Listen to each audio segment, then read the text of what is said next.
Hey everybody, it's Eric from epautos.com, your libertarian car guy, coming at you from the woods in Southwest Virginia, taking a look at the 2020 Mercedes CLS Coupe. That's Mercedes verbiage, and obviously it's not actually a coupe. It has four doors, as you can plainly see.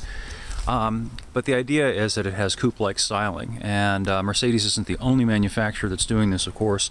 Audi is. Volkswagen even is. And despite how impractical it may look from the outside, Benz has done a really good job of retaining headroom on the inside, such that even a tall geek like me, and I'm 6'3", has ample headroom inside. And part of the reason for that is that the seats are enormously adjustable up and down. So if I can fit, pretty much anybody can fit. If you don't fit, you're so tall that probably any car is going to present an issue for you, and you're probably going to want to go into an SUV or a truck. Well, what else does this thing have that's unusual? Actually, it has something very unusual, something very laudable, at least to me, being a car guy and appreciating things mechanical and appreciating things different. And what it hasn't got is another 2.0-liter turbocharged four-cylinder engine, which seems to be the new universal engine that you'll find under the hood of practically everything, regardless of price, make, model, class, what have you. And there are reasons for that, and the chief reason is that the 2.0-liter engine is right at the displacement and CO2 emissions limits that they have in place in Europe. And a lot of these brands, of course, like Benz, hail from Europe, and so they're having to design their vehicles to meet that market, and rather than design different vehicles for a different market, they pretty much sell the same vehicles here that they sell there. Anyway, this Benz is distinctive because it comes with an inline six, and that's something that you don't see very often anymore.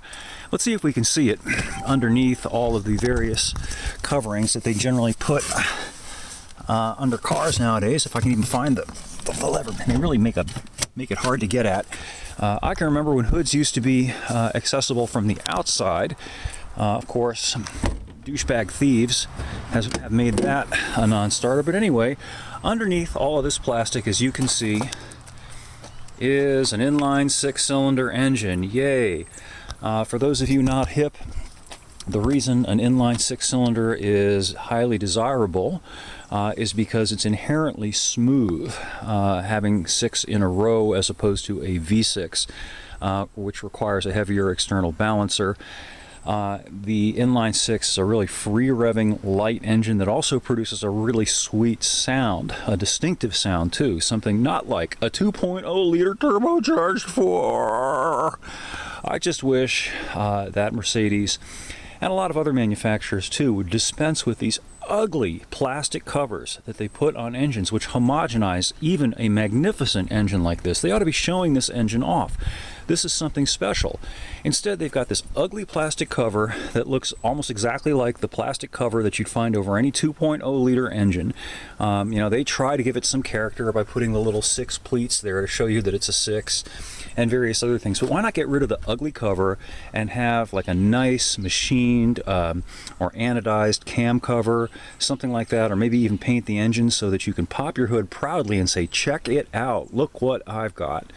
Anyway, I'll have more about the CLS over at epautos.com shortly, as well as some other rants, which hopefully will find favor with you. So thanks for listening and viewing, and we'll catch up with you again soon.